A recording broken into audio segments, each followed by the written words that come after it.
আমাদের বাচ্চা কাচ্চাদেরকে এখন উল্টাপাল্টা শিক্ষা দেওয়া হচ্ছে। যেমন আমরা এই ওলামা সম্মেলনের আগে প্রিপারেশন নিচ্ছিলাম, লেকচার শিট রেডি করছিলাম, তো দেখলাম যদিও বা কোনো একটা কারণে আমি সেদিন যেতে পারি নাই, তো দেখলাম যে আসলে মূল সমস্যাগুলো কোন জায়গায়। মূল সমস্যা হচ্ছে শিক্ষার তারা বস্তুবাদী শিক্ষাটাকে প্রাধান্য দিচ্ছে, ইসলামী শিক্ষাটাকে প্রাধান্য দিচ্ছেন না। 2 নাম্বার হচ্ছে যে ইতিহাসকে বিকৃত করছেন, ইতিহাস বিকৃত করছেন, ভারতীয় উপমহাদেশে মুসলমানদের অবদানকে অস্বীকার করছেন, সে জায়গায় যাদের কোনো অবদানই নাই তাদেরকে হাইলাইট করছেন। একটা স্বাধীন ফিলিস্তিন রাষ্ট্রকে ইসরায়েল দখল করলো, এখন মানচিত্র থেকে আপনি ইসরায়েল ফিলিস্তিনের মানচিত্র উঠিয়ে দিচ্ছেন, ইসরায়েলের মানচিত্র প্রতিষ্ঠা করছেন, সেটা পাঠ্যপুস্তকে নিয়ে আসছেন। তার মানে আমরা স্বীকার করে নিচ্ছি ফিলিস্তিনের অবৈধ ছিল, এরাই বৈধ। অনেক মৌলিক সমস্যা আছে। যৌন শিক্ষা দেওয়ার নামে আমরা আমাদের ছোট ছোট বাচ্চাদেরকে, ছোট ছোট বাচ্চা বলতে বোঝাচ্ছি 15 থেকে 20 বছর, এটা খুব স্লিপারি একটা এজ। এই সময় মানুষের আবেগটা চূড়ান্ত লেভেলে থাকে, ইমোশন সে কন্ট্রোল করতে পারে না, যে কোনো সময় পাপ পিছলে যেতে পারে। এমনি ছেলে মেয়ে একসাথে পড়াশোনা করছে, তার উপরে আবার ছেলে মেয়েকে আমরা অবাধে একটা যৌন শিক্ষা দিচ্ছি। যৌন শিক্ষার নামে এখানে ফ্রি মিক্সিংটাকে আমরা প্রমোট করা শুরু করছি। এমনিতেই তার আগে থেকেই হারাম সম্পর্কে ছিল, তার উপরে পাঠ্যপুস্তকে যখন এগুলো পড়বে, এগুলো নিয়ে ডিসকাস করবে, কথাবার্তা বলবে, আগেই অ্যাফেয়ার করতো, এখন আরও খারাপ কোনো সম্পর্ক করবে, উৎসাহ পাচ্ছে। এখানে যৌন শিক্ষার নামে আমরা শারীরিক শিক্ষার নামে আমরা যৌন শিক্ষা দেওয়া শুরু করলাম। অথচ আমাদের বাবারা, আমাদের মায়েরা 5টা 6টা 10টা করে সন্তান জন্ম দিয়েছে, তাদেরকে যৌন শিক্ষা শিখতে হয় না। আমার নানির 12 সন্তান, 12 সন্তান, কত সন্তান? 12 সন্তান। আমার আম্মারা 12 ভাই বোন। আমার নানির বিয়ে হয়েছে 14 বছর বয়সে। আমার নানিকে বিয়ে করেছেন, তার বয়স ছিল 14 বছর। নানার বয়স ছিল হয়তো 20-25-এর মতো। তার গর্ভ থেকে সন্তান হয়েছে 12 জন। কোনো সিজারও করতে হয় না, সব নর্মাল। তাদেরকে যৌন শিক্ষা শিখতে হয় না। আর আমরা পশ্চিমাদেরকে হুবাহু অনুসরণ করছি এবং তাদেরকে আমাদের ইলাহ বানিয়ে নিচ্ছি। শিক্ষার মধ্যে এই মোটা দাগে সমস্যাগুলো হচ্ছে। এতে করে বাচ্চাদের চরিত্র নষ্ট হয়ে যাচ্ছে, ভবিষ্যতে আরও হবে যদি এগুলো লাগাম টেনে না ধরা হয়। আর লাগাম টেনে ধরার দায়িত্ব বা কর্তৃত্ব আমাদের হাতেও নাই, যাদের হাতে আছে তাদের পর্যন্ত মেসেজ পৌঁছে দেওয়া আমাদের দায়িত্ব। আরও সমস্যা হচ্ছে, আমরা দেখলাম সেখানে যৌন শিক্ষার চেয়ে এক ধাপ এগিয়ে, নারী পুরুষের অবাধ মেলামেশার থেকে এক ধাপ এগিয়ে ছেলে ছেলের যে জেনা, নাউজুবিল্লাহ, সমকামিতা, এইটাকে আমরা প্রমোট করা শুরু করলাম এবং এটাকে নতুন একটা ভার্সনে বইপত্র নিয়ে আসছি, তার নাম হলো শরীফ থেকে শরীফ। শিক্ষার মধ্যে আমরা আসলে ভালো নাই।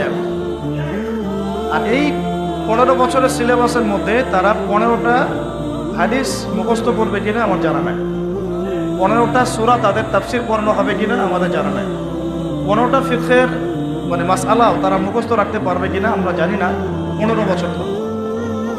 আরও সমস্যা হচ্ছে কি, যে এই শিক্ষাটার মধ্য থেকে আমরা ধর্মীয় শিক্ষাটাকে আস্তে আস্তে উঠাই দিচ্ছি। এর আগে একটা জেনারেশন ছিল, আমরাও যখন পড়েছি তখন কিন্তু আমরা বইপত্র অনেক ইসলামিক বিষয় পেয়েছি। আকীদা ছিল, ইমানের বিষয়গুলো ছিল, উসুল ছিল, ফিকহ ছিল, মাসলা মাসাইল ছিল, এমনকি কবিতা সাহিত্য, এগুলোর মধ্যে মুসলিমদের ভূমিকাগুলো ছিল। মহানবী সাল্লাল্লাহু আলাইহি ওয়াসাল্লামের জীবনী ছিল, তাকে নিয়ে কবিতা ছিল, গদ্য ছিল, পদ্য ছিল, উপন্যাস ছিল। আস্তে আস্তে এগুলো সব মিনিমাইজ করা হবে। তো দেখেন, আমরা ব্যক্তিগতভাবে হয়তো অনেক ভালো আছি, জাতিগতভাবে আমরা ভালো নাই। জাতির মেরুদণ্ডে হচ্ছে শিক্ষা, শিক্ষার ক্ষেত্রে আমরা আসলে এখন ভালো। আর এর বাইরে যে শিক্ষা সিস্টেম, যেটা আমরা বলি মাদ্রাসা সিস্টেম, মাদ্রাসা কারিকুলাম, এইটা যদি না থাকতো তাহলে আমার মনে হয় যে বাংলাদেশ থেকে ইসলাম অনেক আগেই মিটে যায়। এই জায়গাতেও কিছু সমস্যা আমরা ফেস করছি এখন। যেমন আমরা এখানে কওমি, আলিয়া এরকম ভাগ হয়ে যাচ্ছি। তারপরে কোনো ক্ষেত্রে আমরা আমাদের নিজেদের বুঝটাকে প্রাধান্য দেওয়ার জন্য সিলেবাসটাকে আমাদের মতো করে সাজাচ্ছি। কিন্তু একটা চিরন্তন চিরায়ত সিলেবাস আমরা এখন পর্যন্ত প্রণয়ন করতে 100% সমর্থ হই নাই। কি সিলেবাস? যেটার মধ্যে ইসলামিক এবং জেনারেল শিক্ষার একটা সমন্বয় থাকবে, এরকম সিস্টেম কিন্তু আমরা এখন পর্যন্ত মানে উঁচু লেভেল থেকে বাস্তবায়িত হতে দেখিনি। এখানে প্রবলেমটা হচ্ছে কি যে আমরা অনেকে হয়তো মুফতি হয়ে যাচ্ছি, ইফতা দিয়ে ফেলছি, কিন্তু আমরা ভৌগোলিক বিষয়গুলো সম্পর্কে খোঁজখবর রাখতেছি। অর্থনীতি আমরা খুব একটা বুঝতে পারছি না, বেশি ওয়ার্ল্ড ইকোনমিক্সের কথা বলছি আমি। তারপরে গ্লোবাল জিও পলিটিক্স আমরা বুঝতে পারতেছি না। আমরা কোনো কোনো ক্ষেত্রে এই বর্তমান বিশ্বের সংকটগুলো মোকাবেলা করতে পারতেছি না। কোরআন হাদিস আমাদের হাতে আছে, এটা দিয়ে আমরা ওয়ার্ল্ডকে চ্যালেঞ্জ করতে পারতেছি। এদিকে কিন্তু কোরআন হাদিস আমি শিখছি, এটা কিছুটা সংস্কারের দাবি রাখে। এটা ওলামায়ে কেরামরা বুঝবেন, হয়তো এটা সবার দায়িত্ব না, ওলামায়ে কেরামরা এটা বুঝবেন এবং তারা ফিকির করছেন যে কীভাবে এটাকে আরও আপডেট করা যায়। মূল জিনিস ঠিক থাকবে, কিন্তু সমসাময়িক উপকারী জ্ঞানগুলো আমাদের দরকার আছে। আমরা কথা বলছি যে মাইক্রোফোন দিয়ে, যে রেকর্ডিংগুলো হচ্ছে, আমাদের হাতে যে ফোনগুলো অনেকের এমনি কাইন্ডলি ভেতরে রাখেন। তারপরে প্রযুক্তিগত বিষয়, অ্যাপস, গুগল, ফেসবুক, ইউটিউবিং, যে কোনো প্ল্যাটফর্মের দিকে থাকার, কোনোটাই আমাদের ক্রিয়েট করা না, কোনোটাই মুসলমানদের ক্রিয়েট করা না। কেউ অসুস্থ হয়ে গেলে যে হসপিটাল আপনি যাচ্ছেন, সে হসপিটালটা আপনারা প্রতিষ্ঠা করেন নাই, আমরা করি নাই, ওটা করেছে কোনো সেকুলাররা। প্রযুক্তিগতভাবে তারা এগিয়ে যাচ্ছে এদিক দিয়ে, প্রযুক্তি ওদের হাতে, তথ্য ওদের হাতে, ডেটা ওদের হাতে, উন্নত প্রযুক্তি যেটা দিয়ে আপনার গোপন জীবন পর্যন্ত মনিটর করা যায়। আপনি আপনার ওয়াইফের সাথে কি কথাবার্তা বলেন, যদি আমি চাই এবং আমার কাছে অথরিটি থাকে, আমি সেটা মনিটর করতে পারবো, আপনি বুঝতেও পারবেন। তাহলে এটা আমাদের হাতে নাই। আমরা এখানে পিছিয়ে গেছি, তথ্য প্রযুক্তির ক্ষেত্রে আমরা কিন্তু অনেক পিছিয়ে গেছি। ইন্টারনেট সেকশনে আমাদের অবদান কি? আমরা কতগুলো ইসলামিক অ্যাপস তৈরি করতে পেরেছি, কতগুলো আমরা ডাটাবেস তৈরি করতে পেরেছি, সার্চ ইঞ্জিন আমাদের কতগুলো আছে, আমাদের ডাটাবেস কতগুলো। তো এগুলো ভাবতে হবে। আমাদের মানে যে তথ্য প্রযুক্তির বড় বড় কোম্পানিগুলো, এগুলোর মালিক কতজন মুসলমান? তো বেশিরভাগ ক্ষেত্রে আমরা দেখা যাচ্ছে কি যে এগুলো আমাদের হাতে না থাকার কারণে, আমরা পিছিয়ে পড়ার কারণে আমরা ইহুদি খ্রিস্টানদের উপর নির্ভরশীল হয়ে পড়েছে। তো এখন আমি যেটা কথা বলতে যাচ্ছি প্রথম থেকে আমরা আসি, যে আমরা অনেকে ব্যক্তিগতভাবে ভালো আছি, তো শিক্ষা সিস্টেমটা কিন্তু ধ্বংস হওয়ার কথা। এখান থেকে বের হওয়ার জন্যে, এখান থেকে জাতিকে বের করার জন্যে আমাদের সবার আগে দরকার দ্বিমুখী শিক্ষার মেরুকরণটা দূর করা। দ্বিমুখী শিক্ষার মেরুকরণটাকে দূর করতে না পারলে আমরা আমাদের জাতিটাকে নিয়ে শঙ্কিত। সামনে আমাদের সন্তানদের ভবিষ্যৎ কি হবে, তারা নীতি নৈতিকতার ক্ষেত্রে কোন জায়গায় নামতে পারে, এটা নিয়ে আমরা সত্যি উদ্বিগ্ন। আল্লাহ পাক আমাদেরকে বোঝার তৌফিক দান করেন। যেভাবে আমরা এগিয়ে যাচ্ছি, যদি দেখা যায় যে আজকে থেকে 5 বছর পরে বা 10 বছর পরে একটা ছেলে একটা ছেলেকে বাসায় নিয়ে আসে, নিয়ে এসে বলে যে বাবা আমরা বিয়ে করেছি, মা আমরা বিয়ে করেছি, নাউজুবিল্লাহ, যদিও সে বাইরের দিক থেকে ছেলে কিন্তু ভিতরে জানো সে মেয়ে, আমরা কিন্তু অবাক হব না যা চলছে এগুলো দেখতে থাকলে। একটা কথা হবে না, একটাও সাউন্ড হবে না। আমরা খুব লম্বা আলোচনা করব না, খুব সংক্ষিপ্ত করে গুটাই নিব ইনশাআল্লাহ। দেখেন আপনারা বসে আছেন, আমি সকাল থেকে বাইরে আছি, খাওয়া না খাওয়ার ঘুমটুম নাই, আমার পরিশ্রম করে আপনাদের চেয়ে বেশি হচ্ছে। আমরা যদি এক রাতেই বসতে ধৈর্য না কুলায়, তাহলে আপনারা মানে বদর উহুদ খন্দকের নাম নেন কিভাবে মুখ দিয়ে? খন্দকের যুদ্ধে নবী সাল্লাল্লাহু আলাইহি ওয়াসাল্লাম নিজে না খেয়ে পেটে 2টা পাথর বেঁধে খাল খনন করেছেন প্রচণ্ড ঠান্ডার মধ্যে। ফ্যানের নিচে বসে আছি, এসির মধ্যে বসে আছি, গাড়িতে করে আসলাম, আমাদের ধৈর্য কুলায় না। হ্যাঁ দাঁড়ান বলি, তায়েফে আমি গিয়েছিলাম কয়দিন আগেই। তায়েফে নবী সাল্লাল্লাহু আলাইহি ওয়াসাল্লাম 80 মাইল মানে প্রায় 100 কিলো, প্রায় 100 কিলো রাস্তা তিনি পায়ে হেঁটে গিয়েছেন, কোনো বাহনে চড়ে না, পায়ে হেঁটে 100 কিলো গিয়েছেন। একজন সাহাবীকে সাথে নিয়ে, যায়েদ ইবনে হারসা রাদিয়াল্লাহু আনহু, সেখানে গিয়ে তিনি মক্কার বিপরীতে একটা সাপোর্ট আশা করেছিলেন যে তায়েফবাসী ইসলাম কবুল করলে আবু জাহেল, আবু লাহাব, উতবা, সাহেবার এগেনস্টে একটা মানে জিও পলিটিক্যাল সাপোর্ট আমরা পাবো। তো সেখানে তারা তো ইসলাম কবুল করেই নাই, বরং তিনটা বড় বড় গোত্র, আব্দু ইয়ালাইল, আব্দে মাসউদ আর হাবিব বিন আমর, এই তিনটা বড় বড় গোত্র ছিল, তিন ভাইয়ের। ইসলাম তো কবুল করেই নাই। 1.5 মাস নবীজি পরিশ্রম করেছেন, 1.5 মাস। কত মাস? 1.5 মাস পরিশ্রম করেছেন, পায়ে হেঁটে গিয়েছেন গ্রীষ্মকালের জুন জুলাই মাসের তপ্ত রোদের নিচে, মরুভূমির ওয়েদারে, আমাদের মতো কমফোর্টেবল ওয়েদার না। 1.5 মাস থেকেছেন, দাওয়াত দিয়েছেন, দাওয়াত তো একজন কবুল করেই নাই, উল্টা নবী সাল্লাল্লাহু আলাইহি ওয়াসাল্লামকে রক্তাক্ত করে তায়েফ থেকে বের করে দিয়েছে। সেই নবীর উম্মত আমরা একদিন, এক রাত, 1 ঘন্টা 2 ঘন্টা ধৈর্য হারা হয়ে যায়। আমরা দিন কায়েম করব কিভাবে? দাঁড়ান, দিন কায়েম করা আর দিনের দাওয়াত দেওয়া এগুলো এক জিনিস না। আজকে আসছি, আমি দিনের দাওয়াত দিয়ে চলে গেলাম, এখানে দিন প্রতিষ্ঠা হবে, এমন না বিষয়। দিন প্রতিষ্ঠা মানে হচ্ছে এমন একটা গাছ রোপণ করা, এমন একটা বৃক্ষ রোপণ করা যার শেকড়টাও পবিত্র, যার ডালপালাও পবিত্র, ফলও দেবে কি পবিত্র। এখন আমরা ফল আশা করতেছি, ডালপালা নিয়ে পড়ে আছি, আজকে এই ইস্যু, কালকে সেই ইস্যু। বাস্তবতা হচ্ছে ওই শেকড়টাই পচে গেছে, শেকড়টা কিন্তু নাই, পচে গেছে। আজকে ট্রান্সজেন্ডার ইস্যু আসছে, আমরা লাফাচ্ছি, মানে অনেকে কথা বলছি, আমরা সম্মেলন করতেছি, লেখালেখি করতেছি, বইপত্র লঞ্চ করতেছি, অনেকে বক্তব্য দিচ্ছি। এই তো কয়েকদিন আগে আবার আসছিল আরেকটা ইস্যু, তখন ওইটা নিয়ে আমরা কথা বললাম, প্যালেস্টাইন নিয়ে। তারপরে আবার শিক্ষা ইস্যু আসলো, ওইটা নিয়ে কথা বললাম। আমরা একটা একটা করে সমস্যা নিয়ে হাতড়ে ফিরতেছি অন্ধকারে। আসলে সমস্যাটা মূলত গোড়ায়, ওই শেকড়টাই তো অপবিত্র। এই অপবিত্র বৃক্ষের মধ্যে কোনো পবিত্র ফল আশা করা যায় না। এখন আমাদের হাতে দুইটাই অপশন। একটা হচ্ছে এই অপবিত্রতাটাকে, বা যে পোকা ধরেছে এখানে, এটাকে মেডিসিন প্রয়োগ করে এই পোকাগুলোকে সারানো, নিরাময় করা, গাছটাকে বাঁচানো। আমরা এই পদ্ধতিতে হাঁটছি এখন, দাওয়াতের মেহনত। দাওয়াতের মেহনত মানে এইটাই। আরেকটা পদ্ধতি হচ্ছে যে যদি মেডিসিন প্রয়োগ করে ওটাকে রিকভারি করা না যায়, তখন ওই শেকড়টা উপড়ায় ফেলতে হয়।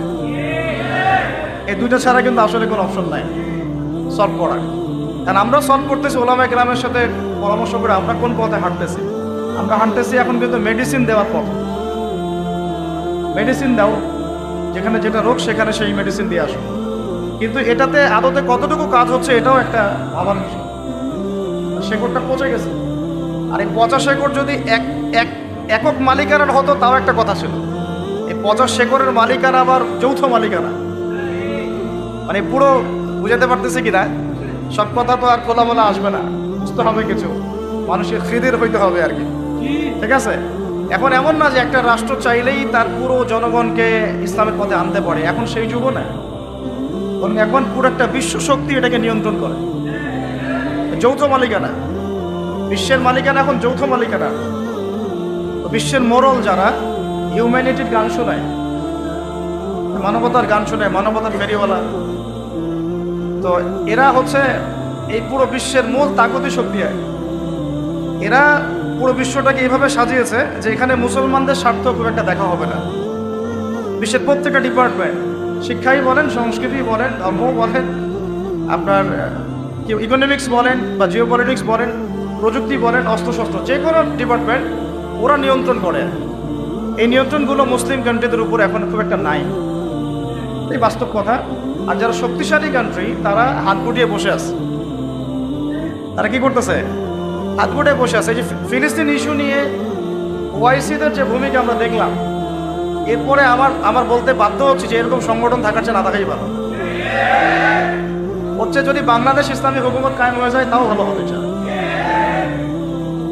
সবাই মিলে বসে খ্যাপসা খাওয়া হইলো, আর সবাই একসাথে বসে খালি খ্যাপসা ফাহাম খাওয়া হইলো, কোকাকোলা খাইলাম আর বললাম যে হ্যাঁ কিছু করতে হবে, কিছু করা দরকার। মানবতা বিরোধী অপরাধ হচ্ছে, প্রতিদিন বাচ্চাগুলোকে মেরে ফেলছে, মা বোনদেরকে ধর্ষণ করছে, ভাইদেরকে মারতেছে, কিছু করা দরকার, কিছু করা দরকার, এই পর্যন্তই।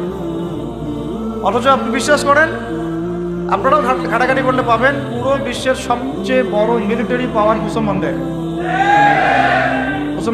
বেশি না, 10টা দেশ যদি একসাথে মিলিটারি পাওয়ার একত্রিত করে, পশ্চিমাদের চেয়ে বেশি হবে, নেটোর চেয়ে বেশি হবে, যে কোনো বেশি না, 10টা মুসলিম কান্ট্রি একত্রিত করে। তারপরে আমাদের কাছে যে অয়েল আর মানে অয়েল আর গ্যাস আছে, এটা দিয়ে পশ্চিমা বিশ্ব কিনে ফেলা সম্ভব। এগুলো বয়কট করে ব্যান করে দিলে, সাপ্লাই বন্ধ করে দিলে ওদের এক একটা ইন্ডাস্ট্রি পড়ে যাবে, শেষ। এটা তো করতে পারবে না, কারণ ওদের সাপোর্টে মসনদ টিকে আছে। নুন খাইলে তো গুণ গাইতে হবে। তো এখন আমাদের হাতে সব কিছু আছে, আল্লাহ পাক দিয়েছেন gold, black gold, oil, gas, military পাওয়ার। জনসংখ্যা সারা বিশ্বে কাদের বেশি? আমাদেরই বেশি। এগুলোর চেয়ে বড় কথা আমাদের আছে ঈমান, আমাদের আছে আল্লাহ, আমাদের আছে কোরআন, মুহাম্মদ সাল্লাল্লাহু আলাইহি ওয়াসাল্লাম তার মতন নবী। তারপরেও কেন এই অবস্থা? চোখের সামনে 26,000 27,000 মানুষকে মারার পরে কোনো শব্দ নাই কেন? তাহলে বুঝেন যে শিকড়টা কি হয়ে গেছে। আসলে আরে পচা শিকড় এখন যৌথ মালিকানায়। তো নবী ঈসা আলাইহিস সালাম এবং ইমামুল মাহদীর যে রোল শেষ জামানায়, সেটা হচ্ছে এই শিকড়টা তার উপরায় ফেলবে ইনশাআল্লাহ। তারা মেডিসিন দিবে না। আমরা যে মেডিসিন দিচ্ছি এখন, শিকড়ে মেডিসিন প্রয়োগ করতেছি যে এটা দিলে ভালো হবে, এইটা সলিউশন, এইটা সলিউশন, এইসব মেডিসিন তারা খুব একটা দিবেন না। তারা আসবেন শিকড়টাকে উপরায় ফেলতে, আর উপরায় ফেলে নতুন একটা পবিত্র গাছ রোপণ করা হবে। ওই গাছের উপরে 40 বছরের খেলাফা কায়েম হবে ইনশাআল্লাহ। এটা কেমন? এটা হচ্ছে আবু জাহেলের যুগ, মনে আছে আবু জাহেলের যুগ? আইয়ামে জাহিলিয়াত। আইয়ামে জাহিলিয়াত মানে হচ্ছে শিরক। আইয়ামে জাহিলিয়াত মানে মূর্তি পূজা। আইয়ামে জাহিলিয়াত মানে রিবা, সুদ। আইয়ামে জাহিলিয়াত মানে হচ্ছে মাদক। আইয়ামে জাহিলিয়াত মানে জিনা। আইয়ামে জাহিলিয়াত মানে পরকিয়া, বেহায়াপনা। তারপরে আপনার মেয়েদেরকে নিয়ে কষ্টি নষ্টি করা। তারপরে মানুষকে দাসত্ব শৃঙ্খলা আবদ্ধ করা। তারপরে ধরেন যে গোত্রীয় হানাহানি। এগুলোই আইয়ামে জাহিলিয়াত মানে কি আসলে? এইগুলাই। এখনকার বিশ্বে এগুলোর কোনটা নাই? এখনকার বিশ্বে এগুলোর কোনটা নাই? সব কিছু আছে, তো আছে আরো বেশি, আরো বড় পরিসরে মজুদ, এবং এটার গ্লোবালাইজেশন হয়েছে ব্যাপারটা, তাই না? ওই সময় না হয় শুধু মক্কায় ছিল, শুধু হয়তো রোমান সভ্যতা ছিল, শুধু হয়তো ফুরসে ছিল, বা এদিকে মদিনায় কিছু অংশ ছিল। এভাবে তো গ্লোবালাইজেশন হয় নাই। এখন সব কিছু গ্লোবালাইজেশন হয়েছে। তো এখন আইয়ামে জাহিলিয়াতের ওই জায়গায় নবীজি কি করলেন সাল্লাল্লাহু আলাইহি ওয়াসাল্লাম? তিনি কি তাদের প্রচলিত যে মতবাদগুলো, তাদের ওই সুদি সিস্টেম, তাদের ওই শিরক, তাদের ওই জিনা, তাদের ওই মাদক, তাদের ওই গোত্রীয় হানাহানি, ওইগুলোর ভিতরে ঢুকে কি সংস্কার করার চেষ্টা করলেন, না ওখান থেকে বের হয়ে নতুন কিছু দিলেন?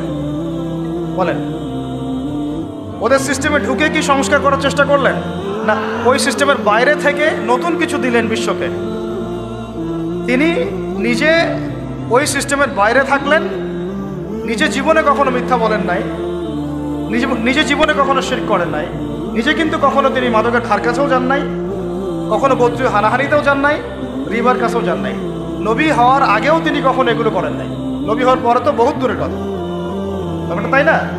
তখনও মানুষ তাকে আল আমিন, আস-সাদিকুল আমিন, সত্যবাদী, মহাসত্যবাদী। তো সিস্টেমের ভিতরে ঢুকে না, বরং এই জাহিলিয়াতের বাহিরে থেকে নতুন কিছু দিয়ে জাহিলিয়াতকে দূর করার চেষ্টা করেছেন, এবং তিনি সফল হয়েছেন 100%। সেই নতুন কিছুটা কি? ওই জাহিলিয়াতের বিরুদ্ধে তিনি আল্লাহর ওহী দিয়ে সংস্কারের কাজ করেছেন।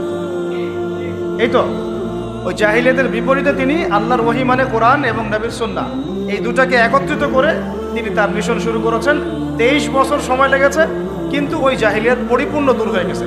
শিকড় একদম উপরায় ফেলে নতুন একটা পবিত্র গাছ রোপণ করেছে, ব্যাপারটা তাই না? এবং ওই গাছ যে ফল দিয়েছিল, সেই ফলটা আমরা ভোগ করেছি প্রায় 1250 বছর। কত বছর? ওই গাছের ফল খেয়েছি আমরা 1250 বছর। ওই 23 বছর পরের মক্কায় আপনি কোনো শিরক পাবেন না। 23 বছর পরের মক্কায় আপনি কোনো রিবা পাবেন না, কোনো জিনাই নাই। দুই একটা থাকতে পারে, তার বিচার হচ্ছে। কোনো মাদক দ্রব্য পাবেন না, যদি হয় কেউ খায় তাও শাস্তির আওতায় আনা হচ্ছে। কোনো ধর্ষণ নাই, যদি কেউ করে তাহলে শাস্তির আওতায় আনা হচ্ছে। কোনো গোত্রীয় হানাহানি নাই, সবাই ভাই ভাই হয়ে গেছে। তিনি কি জাদু করেছেন? মানুষকে ফু দিয়ে দিয়ে কাজ করেছেন? খালি আসো ফু দিয়ে দিই, হ্যাঁ আমরা যেটা করি আর কি, এখন পানি পরে নিয়ে যাই। তিনি কি খালি খরমা জিলাপি বিতরণ করেছেন? তিনি কি সেহের জাদু করেছেন মানুষের উপরে? কাউকে ভয় দেখিয়েছেন? কারো উপর কোনো প্রেশার ক্রিয়েট করেছেন? তিনি মানুষের অন্তর্জগৎ, আত্মার জগৎটাকে পরিবর্তন করে দিয়েছেন।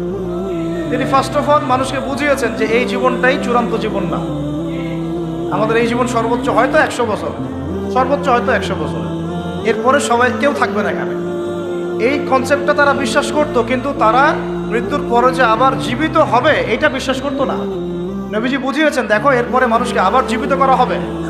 এই বস্তুবাদী সভ্যতা থেকে বের হয়ে আসো, মেটেরিয়ালিস্টিক চিন্তা ভাবনা থেকে বের হয়ে আসো। তোমাদেরকে আবার জীবিত করা হবে, আল্লাহর সামনে একা একা দাঁড়াতে হবে, দাঁড়িয়ে তোমার এই জীবনের হিসেব দিতে হবে। এই চিন্তাটা মানুষের ভিতর ঢুকেছে, যখন মানুষের ভিতরটা পরিবর্তন হওয়া শুরু হয়েছে।